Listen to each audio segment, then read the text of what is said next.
this phone, I guess as a saying, I just wish it would do a different thing. Like, if I was gonna say die, but I don't mean that. Because then what would I use to record this message?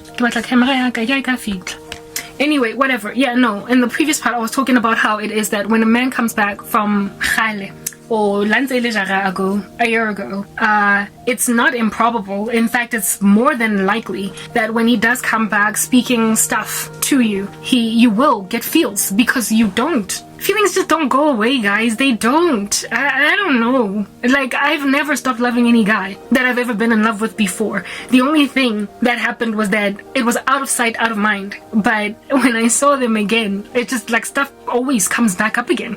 That's why Okjola and Raf is not healthy. That's why, recreational dating, just going from relationship to relationship, it's not healthy. Because I promise you will always get stumbled by exes, especially if they still look good. It just happens that way. It doesn't mean you're supposed to be together, though. What it means is that you must remember why you broke up. Keep that as some kind of a memo, just flashing, hazarding in front of your eyes. What were all the horrific things that caused you to get out of that? And one of the biggest things that women should look out for in this particular regard is how they were treated at exit. I mean, if you want to take a man back, do you, whatever. If you broke up because, I don't know, he was moving to another country to work and you just could not do long distance, maybe you can take him back, okay? But if you left because he treated you like the scum of the earth, guys, and the Lord will be the one to confirm to you if you have any business at all embracing any such individual coming back into your life. If witchcraft, if you dream about him sexualizing you in some kind of way and whatever, no. If a man left you treating you like trash, that example that I made, that analogy, I believe it was impactful, that I made about you being at the door, basically shuffling to the door, not even walking, and you take your time, you waste time getting out of the door because you hope that he will get to his senses and run to the door, hug you back in, and not let you leave. If you left like that, with a man passing you shade, giving you reverse psychology, and choosing the world over you, and basically saying, on your way out, please shut the door. When you leave giving a man that many chances to not can finish what he's starting, don't let that bugger back in. Just don't. Because they will inevitably do it again. The Lord is the one that changes character. And if you don't want a man to age you prematurely, you will avoid men that have ever treated you with reverse psychology like you need them, if they've never humbled themselves to their feelings for you, if they've never allowed themselves to realize they've never felt that way about a woman before, if they don't get to a point where they disregard their male friends for you, if a man does not get to a point where he will abandon any random counsel about you that is negative just so he can honor what he feels is right about you, you have no business going back. Indota like rubbish is not the kind of man that you want to be with. That's basically just what I'm getting at. And I have seen that happen so many times. I don't even understand how I allowed myself to be treated that way again by another man, by two more men after my ex. I've only ever dated two guys. One of them was a fiance. The other one wanted to be one. Forget it. Dream about it after dissing the living daylights out of me. But the two relationships after the 5-year relationship that I was in with my ex did not even last very long. And all these men, at the time of my departure, was so arrogant. Yes, it's so arrogant. With my ex, it hurt especially badly because it took him 5 years to do that. It took him 5 years to let me walk out with him telling me, close the door on your way out. I was hoying him an ultimatum, and I was prepared to even go on a date with him to talk about things because I didn't think we were done. I wasn't done with him. Just 2 nights ago, I was busy thinking, Yazi, Abafazi that sit out cheating men. I don't respect that, but I get where they're coming from. Because when you're not done with a man and he cheats on you, it's but why did you have to cheat on me when I'm still so busy being in love with you? It's hard to let go. So I have a lot of respect for women who get cheated on once and get out. It's they're made of steel. I get the words alangda. Mara strong. I thought I was like that until my ex cheated on me and I wanted to be done, but I wasn't. I was so in love that I was but how could you do this when I'm still so busy with you? I'm not done with you. I'm not ready to be done with you. So I just dealt with the trauma, the PTSD of having to think about some other woman with my man because I wasn't done with him. So how did God get me out of a relationship with a man that I wasn't done with? He made the man a fool. He made the man basically not beg. He made the man not try to come back. He made the man say, when I was on my way out, Amba, sharp, cool, on your way out, please close the door. Oh my goodness, like, yo, the pain.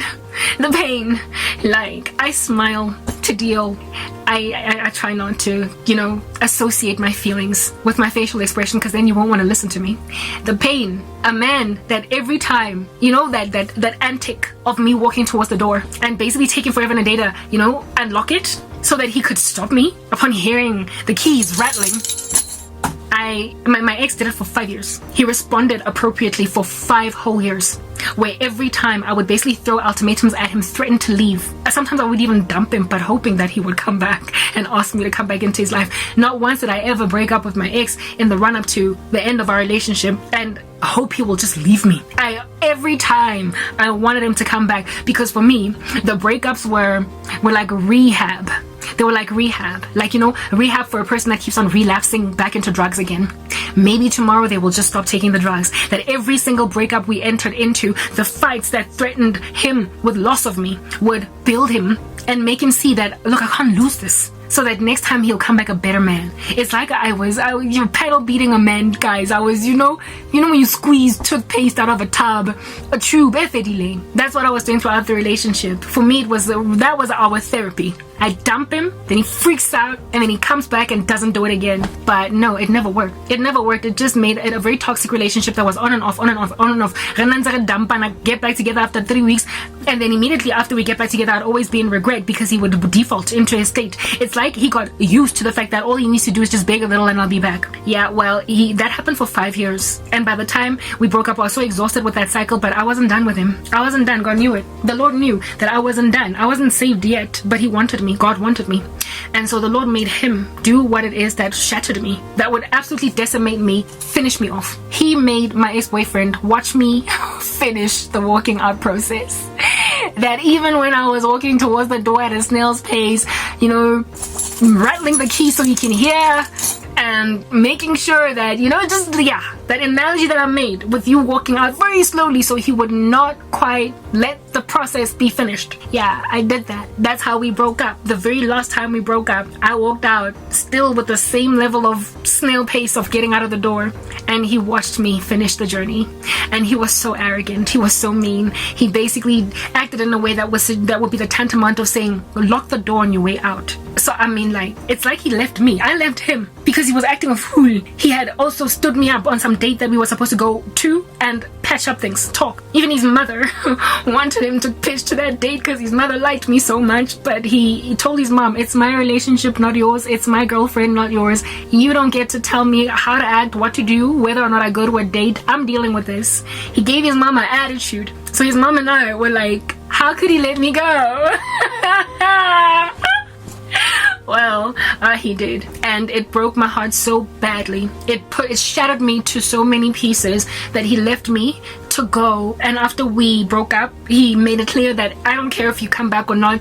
I used to be a partner in his business, a silent partner. He removed my name from his business documents, and that for me was the final thing that was like a nail in my coffin to suggest that I'm out of the door. Since I walked out, fine, but please bring my business back. It broke my heart so much. I was a mess. Like heavy metal music at the back of my head type setup mess. Like think about an electric guitar just going off in my head. I was a mess. I don't know if it was pride or arrogance. How dare he not come back to me? But for me it was love. It's like I wasn't done with him. I was hoping to fix him into shape, and he left me to leave. And the thing that worked to get that heavy metal music out of my head, basically an electric guitar just going and going and going, was one day in the shower. I was just bereft with sorrow in the morning before Msebets. I got down on I fell on the floor in the shower because I was in so much pain. I got weighed down by that. I ended up sitting on the floor. The braiding that could not afford to get wet because I were going to get frizzy with my afro underneath at work. I didn't care. And I begged God for help. I cried to God. I was like, God help me, because I could not handle the pain. I could not handle the pain of my ex treating me like that. And straight away, that was the day I got born again. I maintained that. I got saved that day. I was already investigating the things of God, but I wasn't that serious. And finally, I surrendered to the call. And and the burden lifted because he was using witchcraft to keep me in that position. That's what made him arrogant. He got arrogant in a way that he wasn't before, because this time he had an intention to come back, but he wanted to handle me first. That's the sad thing about it though. My ex let me go. He did not intend to stay gone. He knew he was going to come back, but a friend of his introduced him into some darkness, and he said, I know a way that you can get uKarabo to do what you wanted to do. Lento yokuthi azokudampa bese wena uzobuya umncenga afterwards ayizosebenza boy. And he listened to this friend of his, and this friend of his showed him how it worked with his girlfriend, who used to do what I used to do with him. And then he went out and impregnated another woman, left her. No, she left him. And then he basically moved on and impregnated another woman. Watela i-med yakhe ngemithi ukuthi abuye, and this chick ended up accepting him and his baby mama while they were pregnant together. She was like, I'll take it, it's fine, I'll raise the child as my stepchild. So basically this dude ended up with 2 wives or 2 girlfriends, and she was like, it's fine, I'll take it. That's what witchcraft did. So when I say that Nandi Owatabo Besta Omori Karim Onwisi Ujisitwe, understand that's what Korobela does to a woman. That's what Stay With Me does to a woman. It makes you Olemedi, like they came together out of university. So both of them had no children. They had never been married. He went and impregnated another woman after he messed up in the relationship. She left him. And then she ended up groveling and begging him to a point of accepting the status of second girlfriend or wife. She was happy to raise Lomtana ga the other woman because it was her man. When she was supposed to be baby mama number 1, basically wifey, because they came together from university. Nasna next, no baggage. And this man impregnated some other woman first, deliberately. And this friend of my ex's, wabonise ex-boyfriend izinto ayena aziachivile ngemithi on some. If you want Karabo to be your lapdog, askananza bizanza kukhokha kanko le your manhood. Ulwena nzoli busy, baby please, I'm sorry, let's talk about this, you and I. My ex-boyfriend used to cry whenever he would ask me to get back together with him. That's how much he loved me. Or he couldn't handle us not being together. And this friend of his was like, hey boy, in this you're whipped, stop, I know a way. And he used his girlfriend's example to indoctrinate my ex-boyfriend. And so my ex-boyfriend also then like whipped me with sorcery. And then when I walked out, he was like, Amba. He told his boy, I love Karabo, I cannot be without her. Marawang bora, udlanzang dampa, and just this, that, blah, blah. Udlanzang break up, because I happy, on just or like a staraha, I give to get my act together, blah, blah. And he was like, ain't no woman gonna tell you jack. This is how you get to be with the woman you love without you having to be the lapdog of the woman you love. And then I should say, Abona, hooray, this time around you're not gonna act like the fool that you've been all along. She'll come back groveling and begging. And when she comes groveling and begging, then that's when you set the terms. That's when you basically tell her, this is how this is gonna work going forward, Karabo. No more are you gonna just keep on dumping me. This is how I'm gonna do things now. And so no more funny little throwing toys out the cart thing. This is on my terms now. This is how we are gonna do things my way now, because I'm Frank Sinatra. Yeah! Ha! Praise the Lord for redemption. Because instead of me groveling and going back to him because I'm under a spell, puppet on a string, I got born again. I cried to God and he saved me. So my ex did not expect me to stay gone. He expected me to come back groveling like girlfriend guy, that friend of his. Instead, I went and I did new things. I started doing church. I even contacted him to get closure on our relationship. I bought him Christian literature, try to evangelize the bugger. And he looked at the situation and was like, what's going on? This is not supposed to be happening like this. I remember the meeting that I called with him about 8 months into our relationship, not 8, sorry, about maybe 6 months, 7 months after we broke up, since our breakup was so messy. When I contacted him, the meeting that we had at the mall to basically get closure, because I did not want us to break up because we were such a cordial couple. He was so nervous at the I remember it was, what was that restaurant, like some pasta, Peppuccinos or whatever, cappuccinos at Clearwater. We met there and he was sitting there anxious, like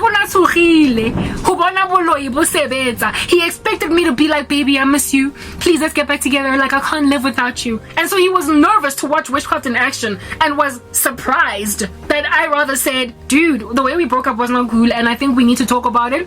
You and I are big people, we're grown up, we spend 5 years of our life together, so this ain't right. And besides, I'm born again now, Jesus is amazing. Here's some literature, and since your brother passed away, here's some books on being on bereavement in Christ, and it might help you and your family heal. I bought all of them books, I bought him books, guys, like he was like, oh And from that point, we had a cordial relationship. But a couple of months down the line from that date, that's when he was like, can we talk? I want you back. His witchcraft failed. It failed, and he basically came back groveling, begging the same way that he always has. But initially, he first tried to reel me back in, make me his lapdog, and when it didn't work, he defaulted back to the state that he was in. So, women, what I'm trying to explain to you right now is that there is a class of men out there that are doing this to women. They are letting you go, not because they want you to go, they're acting arrogant, and the intention is to cause you to grovel back, and they're using witchcraft to get that done. And if witchcraft does not work, then they come back again, but not as healed men, as men who have been handled, and as men that lost the best thing that they ever had because they were experimenting. Don't go back. They're not saved. They don't want God. They wanted to manipulate you, and it didn't work. Next part, perhaps the last one.